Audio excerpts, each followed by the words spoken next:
Assalamualaikum warahmatullahi wabarakatuh. Bapak-bapak, ibu-ibu, semoga sehat selalu, amin. Oke, seperti biasa saya selalu baca komen bapak-bapak, ibu-ibu ya. Jadi ya komentar yang membangun, yang berilmu, seperti itu ya. Jadi supaya kita sharing-sharing gitu ya tentang ilmu. Oke, kita akan ada sebuah video yang mana di sini ada Habib menyatakan kota Tarim ya berkah dan yang lainnya ya teman-teman. Dan nanti juga ada Ustadz Pribumi ya bermunculan satu persatu ya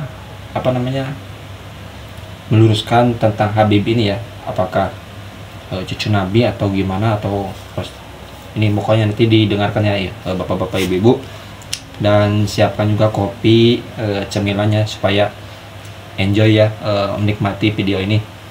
Dan jangan lupa di like dan di subscribe. Saya doakan yang like subscribe semoga bisa umroh, bisa naik haji, amin ya rabbal alamin. Oke bapak-bapak, ibu-ibu, kita ke videonya. Dikatakan kota Tarim ini, dikatakan doa ning kota Tarim itu dikabulkan oleh Allah walaupun di dalam kamar mandi. Neng jeding doa terima. Dari hebatnya kota Tarim, sampai kota Tarim itu Madinatun Nur, dikatakan kotanya cahaya. Dikatakan Tarim Maudiul Anwar, kota Tarim itu kotanya cahaya. Dauriha wal Aktor, jalan-jalannya, gunungnya. Wallah ma fi haddar illa wa amla'ahullah. Demi Allah, tidak ada satu tempat yang ada di kota Tarim melainkan Allah berikan di situ penuhi daripada cahaya. Ini menghormati Nabi dan keluarga Nabi. Dianjurkan kita bedakan antara Nabi dan keluarga Nabi dan keturunan Nabi. Kalau Nabi dan keluarga Nabi, Ahlul Bait, itu ditegaskan dalam Al-Quran, ditegaskan dalam hadis-hadis yang beredar di tengah umat Islam.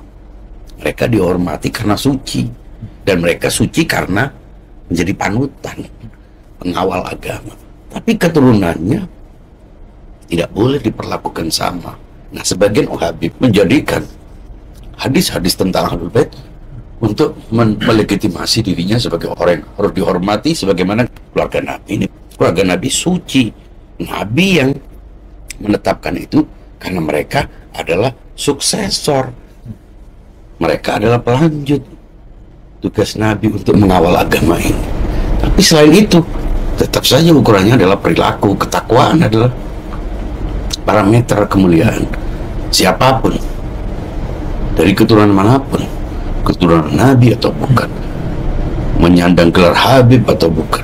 Banyak masyarakat yang justru terpengaruh oleh orang-orang yang menggunakan gelar Habib ini dan menjadikan hadis-hadis anjuran Nabi untuk menghormati dan mengikuti Ahlul Bait yang suci, yang jumlahnya itu terbatas untuk mereka.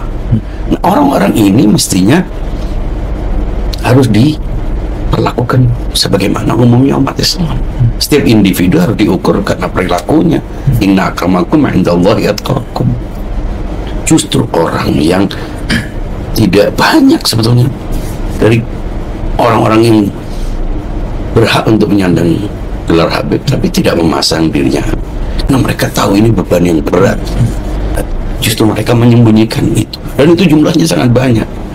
Jangan hanya karena segelintir orang yang mendeklar dirinya sebagai Habib, memperagakan simbol-simbol agama, justru akhirnya mencoreng citra Habib ini. Sangat disayangkan. Banyak Habib-Habib baik, banyak Habib-Habib yang tidak semuanya berurusan dengan agama, yang sekuler, yang liberal, bahkan yang agnostik mungkin ada. Dan ini tidak diketahui oleh banyak orang karena memang orang tidak menunjukkan dirinya. Justru karena 2-3 orang pengulahnya macam-macam yang selalu ingin mencari perhatian dengan pernyataan-pernyataan negatif, masyarakat mestinya sudah lebih sadar, terutama di era yang sudah canggih ini. Tidak perlu kita hanya karena segelintir orang melakukan sebuah kesalahan kemudian kita kepiah uyap gitu. Kan kasihan banyak orang yang juga tidak berperilaku negatif dan tidak menunjukkan dirinya Habib, tidak mengeksploitasi dirinya Habib, tidak mengambil keuntungan dari Habib. Saya lebih suka orang melihat saya karena kemampuan saya, karena perilaku saya, bukan karena gelar saya.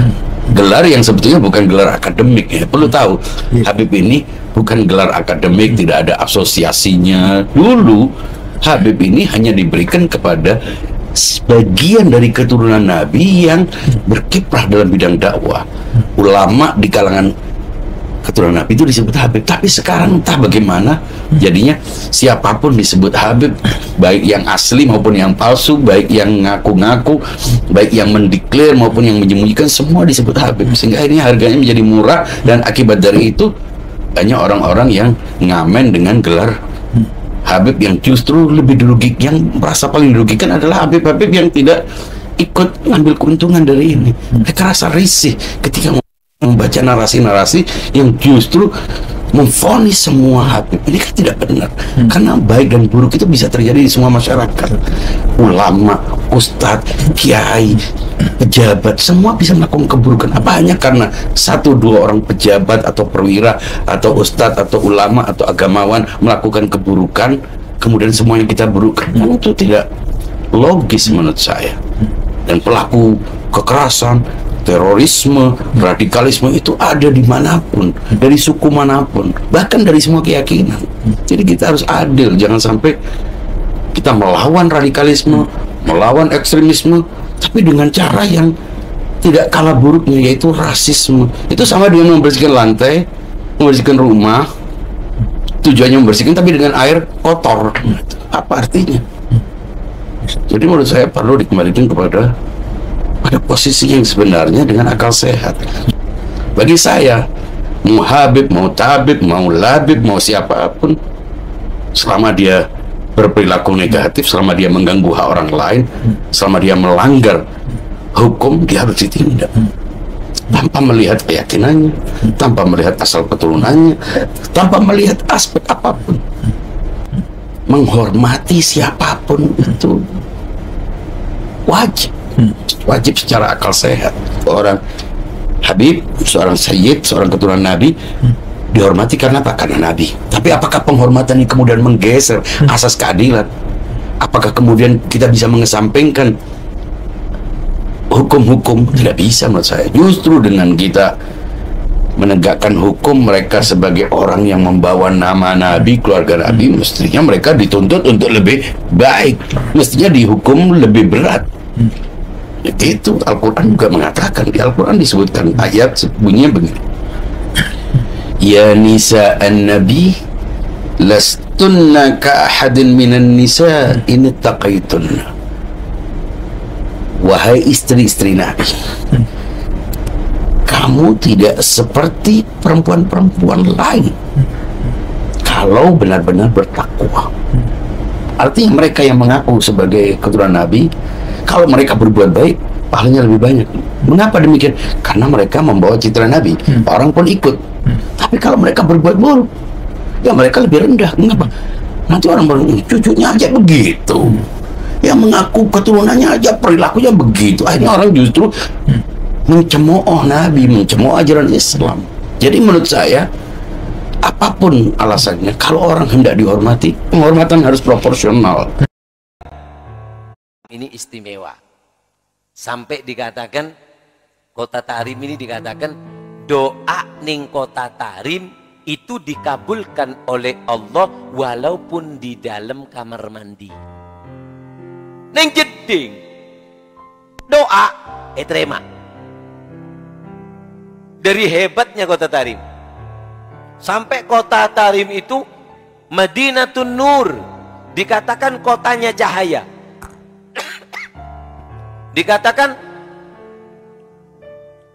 Tarim Maudiul Anwar, Kota Tarim itu kotanya cahaya. Dauriha wal aktor, jalan-jalannya, gunungnya. Wallah ma fi haddar illa wa amla'ahullah. Demi Allah, tidak ada satu tempat yang ada di Kota Tarim melainkan Allah berikan di situ penuhi daripada cahaya. Makanya kota Tarim itu kota yang sangat hebat. Sampai orang dulu itu berebut untuk tinggal di kota Tarim, ingin berada di kota Tarim. Sampai dikatakan yaret fi haddar walau kama sagil ghar yukannina minal matar wal barat yanzilillah.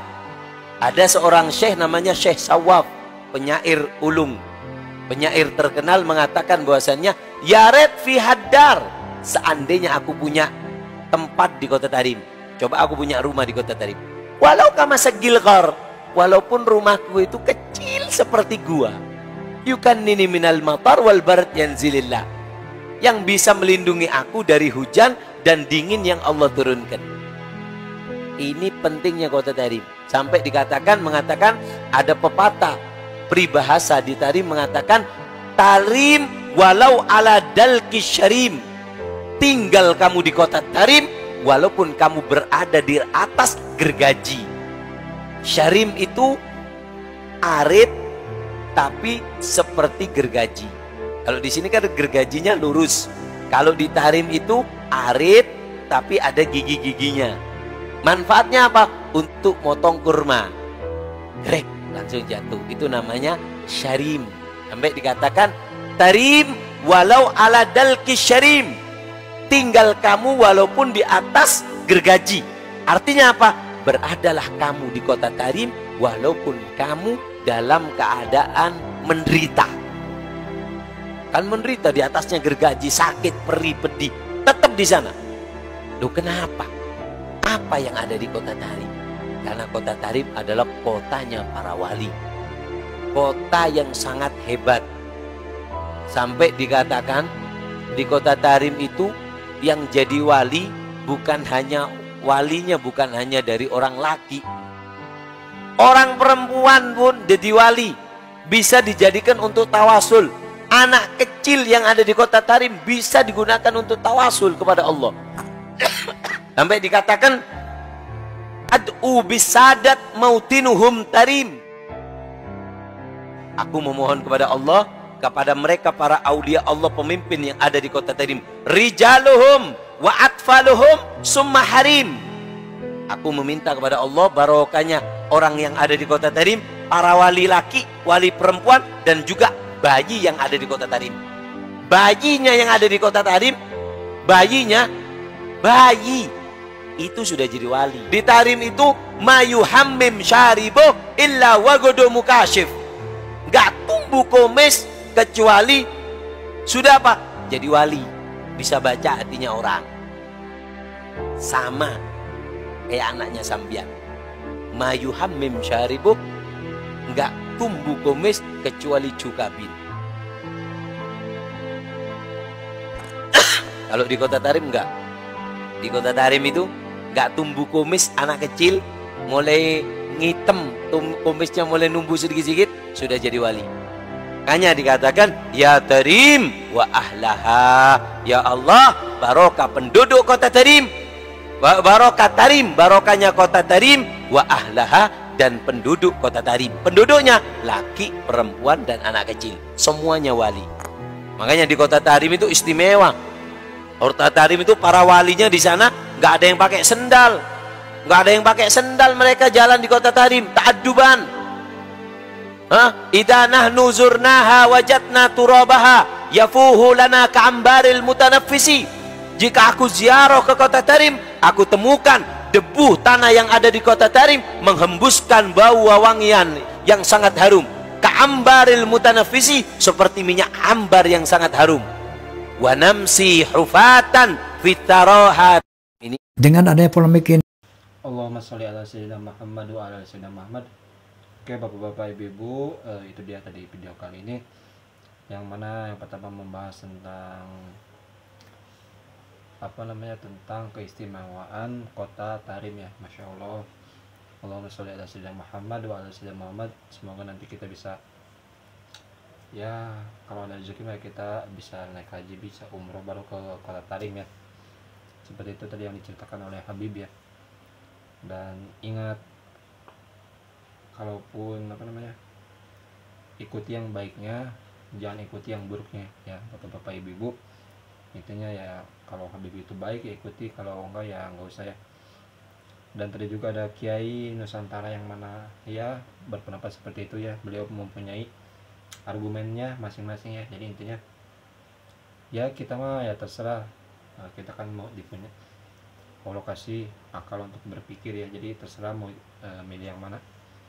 Yang penting ya menurut saya yang jika itu baik ya ambil, jika buruk nggak usah ya, intinya seperti itu. Oke bapak-bapak ibu-ibu, semoga kita semuanya diampuni dosanya oleh Allah Subhanahu wa taala, dan diampuni ya dosa-dosa kita dan dosa kedua orang tua kita, dan diakui sebagai umat Nabi Muhammad sallallahu alaihi wasallam. Amin ya rabbal alamin. Allahumma sholli ala sayyidina Muhammad wa ala sayyidina Muhammad. Terima kasih. Assalamualaikum warahmatullahi wabarakatuh.